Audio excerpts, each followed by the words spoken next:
রাজধানীর শিল্পকলা একাডেমি প্রাঙ্গণে শুরু হয়েছে জাতীয় পিঠা উৎসব। গত বৃহস্পতিবার বাংলাদেশ শিল্পকলা একাডেমি প্রাঙ্গণে 10 দিন ব্যাপী জাতীয় পিঠা উৎসব উদ্বোধন করা হয়েছে। মেলা পার্বণ পর্বে দেখব শিল্পকলা একাডেমিতে আয়োজিত জাতীয় পিঠা উৎসব। পিঠার নাম হৃদয়হরণ, মুখচাহনি, জামাই পিঠা, বউ পিঠা, জামদানি, আরও কত কি। এমন সব বাহারি নাম, দেখতে লোভনীয় সব পিঠা আছে উৎসবে। ভিন্ন ভিন্ন আকার, রঙের পিঠাগুলোর স্বাদও কিন্তু আলাদা। সারা শিল্পকলা একাডেমি মাঠ জুড়ে বসেছে মেলা। উৎসব মাঠে কেউ পিঠা খেতে ব্যস্ত, তো কেউ পিঠা কেনায়। সেই সাথে চলছে সাংস্কৃতিক অনুষ্ঠান। বাঙালি যেমন হাওড় বাওড়, নদী খাল বিলের জীবনযাপন করেছে, তেমনি বাঙালিরা শিল্পীও বটে। নদীর বুকে পাল তুলে ক্ষুধা পেটে বাঙালি গান গাইতে পারে গলা ছেড়ে। আমি বিশ্বাস করি আন্তর্জাতিকভাবে একদিন বাঙালির পিঠা বিশ্বময় পরিচিত হবে। 18 বছরের আয়োজনের ধারাবাহিকতার চিত্র তুলে ধরেন আয়োজকেরা। পিঠা নানি, দাদি, আম্মা, মা, ফুফু, খালা সবাই পিঠা বানাতো, উনানের পাশে বসে বসে খেতাম। এটা আলাদা একটা ব্যাপার। এবং এইটা আমরা শহরে বর্তমান প্রজন্মকে পরিচিত করার জন্য। বর্তমান প্রজন্ম জানেই না যে পিঠার কী স্বাদ। ওরা জানে বার্গার, পিৎজা, এইসব। পিৎজা এটাতে আমাদের ক্ষতি হয়, শারীরিক ক্ষতি হয়, কিন্তু পিঠাতে কিন্তু আমাদের শারীরিক ক্ষতি হয় না।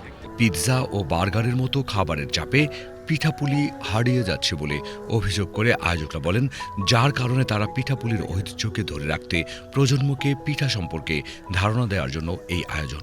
2007 সালের জানুয়ারি মাসে যখন এক বৃষ্টিস্নাত দিনে আমরা এই জাতীয় পিঠা উৎসব শুরু করি, সেতে তখন আমাদের 30টা স্টল ছিল। আমরা বিভিন্ন মানুষের হাতে পায়ে ধরে বলছে, আসো আসো, আমরা একটা প্রাণের বন্ধন, প্রাণের মিলন মেলা করতে চাই, পিঠা উৎসব। এই আনন্দটা সবাই মিলে উপভোগ করি, এইটাই সবচেয়ে বড়।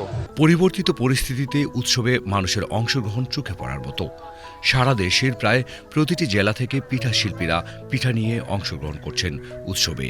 প্রতিটি স্টলে ক্রেতার ভিড় দেখেই বোঝা যায় পিঠাগুলো কতটা লোভনীয়। এই যেটা আমার মা বোনেরা যে তৈরি করতে, তারা কিন্তু আমি ধরতে পারি তারা এইগুলোর ক্ষেত্রে এক একজন শিল্পী। এবং এই যে এই আয়োজনটা, এটা আমাদের সেই ঐতিহ্যকে মনে করে দেওয়া। পিঠার যে ঐতিহ্য, ঢাকায়া পিঠা একরকম, নোয়াখালীর পিঠা একরকম, বিভিন্ন অঞ্চলের পিঠাগুলো কিন্তু আঞ্চলিকতা আছে। সেই নিপুণ কারিগর কিন্তু আমরা মেয়েরা, যারা আমরা ঢাকা কেন্দ্রিক বা শহর কেন্দ্রিক, এদের সাথে এটা পিঠাগুলোর সাথে একটু সম্পর্কটা দূরে।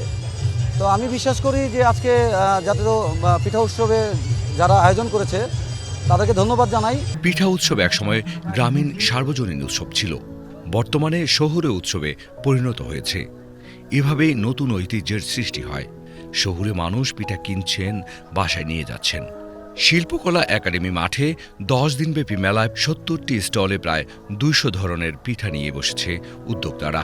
সংস্কৃতি মন্ত্রণালয়ের পৃষ্ঠপোষকতায় জাতীয় পিঠা উৎসব উদযাপন পরিষদ এবং বাংলাদেশ শিল্পকলা একাডেমি যৌথভাবে জাতীয় পিঠা উৎসবের আয়োজন করেছে। 8 ফেব্রুয়ারি পর্যন্ত চলবে পিঠা উৎসব।